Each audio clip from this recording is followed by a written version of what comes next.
The Solvek have a word for what I was on that crossing. It doesn't translate cleanly into standard, but the closest approximation is something like ambient crew.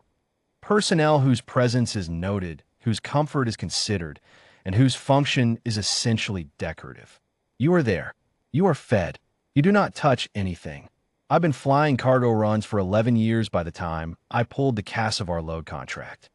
Verith Station to Verith 7, deep transit corridor, 16-hour crossing with a mixed manifest, machine parts, sealed culture samples, 2 pallets of something the Solvek Customs officer logged as consumable agricultural substrate, and which smelled, when the bay was warm, exactly like bad vinegar. I didn't ask. The pay was good, and the Solvek were, in their way, perfectly pleasant. They just didn't think I was a pilot. To be fair to them, nothing in the contract said I was. I was listed as Cargo Liaison and Human Manifest Compliance Officer, which is a job title that means the human who signs the forms the other humans at the destination wants signed by a human. The Solvek ran a clean ship. Their nav-AI, a Vithrani-built distributed system they called the Load Mind, which I was not cleared to interface with and wouldn't have known how to handle all flight operations from the moment we cleared the station's approach envelope. Their 2 pilots, Overin and Castle, sat at the primary and secondary flight stations and monitored. Occasionally, they adjusted a display. Mostly they talked to each other in the Solvek secondary dialect that I didn't speak and drank something hot from sealed containers. Overin informed me, on the first morning, that my seat on the flight deck was a courtesy extended to human manifest personnel on joint species crossings under Transit Compact 7. I was welcome to observe, he said. I was not to interpret my presence as operational. He wasn't unkind about it. He had the manner of a man explaining to a well-meaning but slightly puzzling tourist that the controls on display were not for touching. My personnel file, he mentioned, had already been logged with Verith 7 approach as auxiliary, non-essential to flight operations. I said that seemed right. He seemed pleased I understood. I spent most of the first 8 hours doing paperwork, eating the ration pack I brought because the Solvek galley ran cold, and I've never developed a taste for anything that's been stored at 4 degrees Celsius, and reading. The load mind hummed somewhere inside the ship's infrastructure in a way you felt more than heard. Overin and Castle monitored their displays. The transit corridor was quiet. Everything was, by any reasonable measure, fine. The power fault announced itself the way those things always do. Not with drama, but with a sound that's slightly wrong. A tone that drops a half step when it shouldn't. I'd heard it twice before in 11 years, once on an old hauler out of Kessel Reach, and once on a charter that shouldn't have been flying in the first place. Both times I'd been the one in the seat. I looked up from my book. The load mind's primary interface went dark. Not standby dark, the kind of dark that means the power routing that feeds it has developed an opinion. Overin was already at his console. Castle had her hands moving across secondary systems. They were fast, and they were good. I want to be clear about that.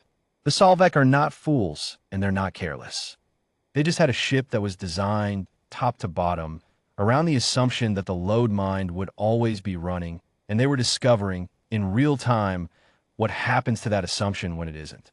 What happens specifically is that there is no manual flight interface on the primary station. There's a reason for this. The Solvek solved that problem with the load mind, and they solved it so completely that they eventually stopped building the fallback. Overin had the presence of mind to get the distress relay up before the fault hit the secondary power ring. It did hit the secondary power ring. The faults spread the way they spread when a cooling loop is involved, methodical, thorough, and profoundly uninterested in anyone's schedule. I watched him slump. Castle, 2 seconds later, said something that I suspect was not complimentary about the situation, and then she was down too. Not dead. I checked that first. But the Solvek have a respiratory reflex that trips when certain electrical fields cross a threshold, and whatever the fault had dumped into the deck, plating had found that threshold efficiently. I was standing up by the time the relay connected. Verith 7 station control came on with the careful, measured tone of a dispatcher who has just received an automated distress signal from a freighter in the transit corridor and is running through the protocol. They asked for crew status. I told them. They asked for load mind status. I told them that too. There was a pause. Not long, but there, and then the controller asked, over open comms, whether there was anyone on the flight deck qualified to manage approach operations. The way she asked it, it wasn't unkind either. It was the tone of someone who already knows the answer and is completing the form. I said yes. Another pause. Then, please confirm. You are stating that you have a qualified pilot aboard? I confirmed. The Solvek auxiliary flight interface is not built for human hands. The grip spacing is wrong. The display angles assume a Solvek secondary eye tracking, and roughly 40% of the label controls were in a dialect I could read slowly at best. None of that is ideal. None of it is, however, a novel problem if you've spent 11 years on working freighters, some of which had controls in worse condition than this, all of which eventually got where they were going. I told station control I was switching to manual approach and to clear the corridor. They cleared the corridor. The Cassivar load was carrying a fault in its port side attitude ring, which I found out about 30 seconds into the approach when the ship expressed a strong preference for drifting 4 degrees to port.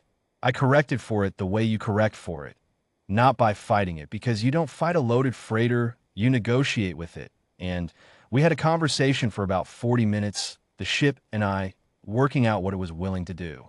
The transit corridor narrows on the Verith 7 approach.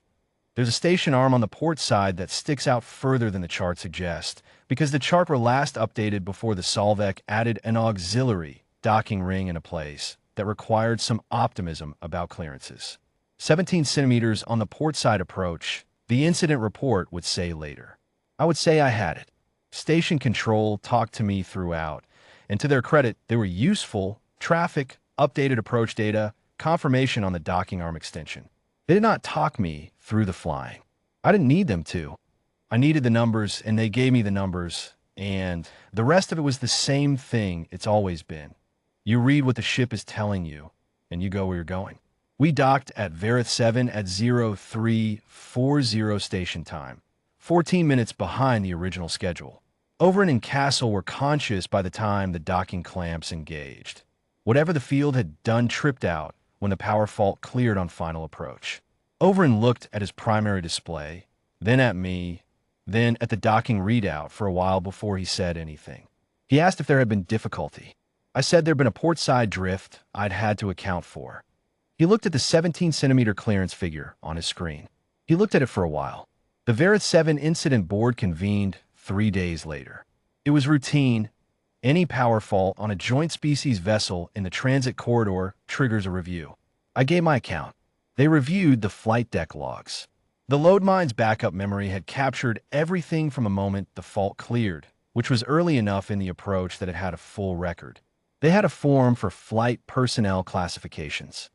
It ran from Class 1, full qualified operator, down through several tiers to a section at the bottom for non-operational manifest and support roles, which is where my name had been entered at departure. The classification officer asked me how many hours I had. I told her. She was quiet for a moment.